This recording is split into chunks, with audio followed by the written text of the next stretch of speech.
पैसे से तो सब कुछ खरीदा जा सकता है, पर टैलेंट नहीं।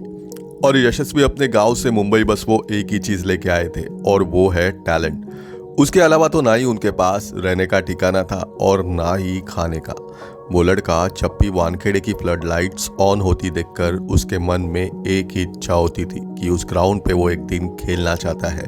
और आज वो वानखेड़े ही नहीं बल्कि कई सारे स्टेडियम्स में अपने बेहतरीन बैटिंग का प्रदर्शन दिखा चुके हैं। पर वहां तक यशस्वी को पहुंचना इतना आसान भी नहीं था। पर कहते हैं ना कि मंजिल तो सिर्फ उन्हीं को मिलती है जो जिद पर अड़े होते हैं। जिस उम्र में कई लड़के खिलौने की जिद करते हैं, उसी उम्र में यशस्वी अपने पिता के पास ये जिद कर रहे थे कि उन्हें मुंबई जाके क्रिकेट खेलना है, क्योंकि उनके गांव में क्रिकेट के लिए उतनी सुविधाएं नहीं थी। जैसे ही यशस्वी मुंबई आते हैं, वो एक अंकल के पास कुछ टाइम तक रह लेते हैं, पर वहां भी जगह छोटी होने की वजह से कुछ ही महीनों में यशस्वी वहां से भी एक पहचान के ही डेयरी वाले के पास रहना और काम करना शुरू करते हैं।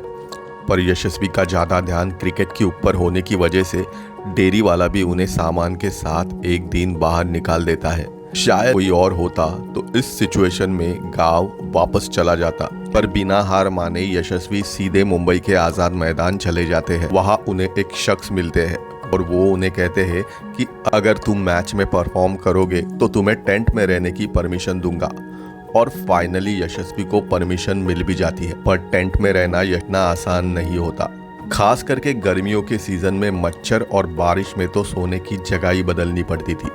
पर यशस्वी के पास दूसरा ऑप्शन भी तो नहीं था। वहां उन्हें बाकी लोगों के लिए खाना भी बनाना पड़ता था, पर खुद उन्हें खाना मिलेगा या नहीं इसका कोई भी ठिकाना नहीं। और गांव से पैसे आते थे वो तो बहुत ही कम पड़ते थे, और खाना नहीं तो प्रैक्टिस में एनर्जी भी नहीं। लेकिन अगर कोई ठान के ही आया हो कि कुछ करके ही दिखाना है, तो तकलीफों का सॉल्यूशन भी वो खुद ही निकाल लेता है। यशस्वी एक पास में ही पानीपुरी बेचना शुरू करते हैं। ट्रेनिंग के बाद पानीपुरी के ठेले से जो भी पैसा मिलता था उससे उनके खाने का इंतजाम होता था।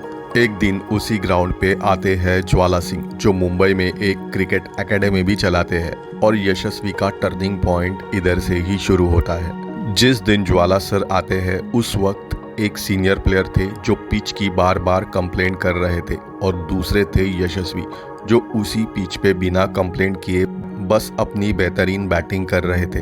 ज्वाला सर ने यशस्वी को बुलाया और पूछा और उनकी पूरी कहानी भी सुनी। तो ज्वाला सर ने उस कहानी को खुद के पास से कनेक्ट किया। पर अब भी कुछ लोग थे जो ज्वाला सर को मना कर रहे थे, ये कह के कि यशस्वी फ्रॉड है, गलत सर्टिफिकेट दिखा के वो मैचेस खेलता है। पर ज्वाला सर ने इसकी पूरी तहकीकात की और बाद में उन्हें पता चला कि इसमें यशस्वी का कोई भी दोष नहीं था, और उनके ऊपर पूरा भरोसा दिखाया। और फिर ज्वाला सर ने यशस्वी को कहा कि तुम रहने का और खाने का ये सब टेंशन छोड़ दो, तुम्हें सिर्फ अभी क्रिकेट के ऊपर कंसंट्रेट करना है। और फिर ज्वाला सर के ही ट्रेनिंग के अंडर वो सीख लेते हैं और वापस पीछे मुड़ के नहीं देखते। उसके बाद यशस्वी को डोमेस्टिक क्रिकेट में जितने भी मौके मिलते हैं वो उन मौकों को वेस्ट नहीं होने देते। और फिर इसी अचीवमेंट्स के बेसिस पे उन्हें मुंबई अंडर 16 स्क्वाड में एंट्री मिल जाती है, और उसके बाद इंडिया अंडर 19 भी। और फिर यशस्वी ने अपने बैटिंग के दम पे कई सारे अचीवमेंट्स अचीव कर लिए हैं। फिर वो डोमेस्टिक क्रिकेट हो, इंटरनेशनल क्रिकेट हो या फिर आईपीएल। 2020 में यशस्वी को आईपीएल के राजस्थान रॉयल्स ने 2 करोड़ 40 लाख में खरीद लिया था। और फाइनली जो हर एक क्रिकेटर का सपना होता है, यशस्वी को जैसे ही इंटरनेशनल क्रिकेट में मौका मिलता है, अपना मेडन टेस्ट डबल सेंचुरी भी वो लगा लेते हैं। एक समय था जब यशस्वी का ना खाने का ठिकाना था और ना ही रहने का, और आज यशस्वी के पास क्या कुछ नहीं है। मुंबई में उनके पास 2 फ्लैट है, उसमें एक फ्लैट उन्होंने हाल ही में खरीदा है 5 करोड़ 50 लाख में। इस कहानी से ये तो सीख मिलती है कि कभी ये मत सोचो कि आप अकेले हो, बल्कि ये सोचो कि आप अकेले ही काफ़ी हो। दोस्तों, अगर आपको ये वीडियो पसंद आया हो तो वीडियो को लाइक और चैनल को सब्सक्राइब ज़रूर कीजिएगा।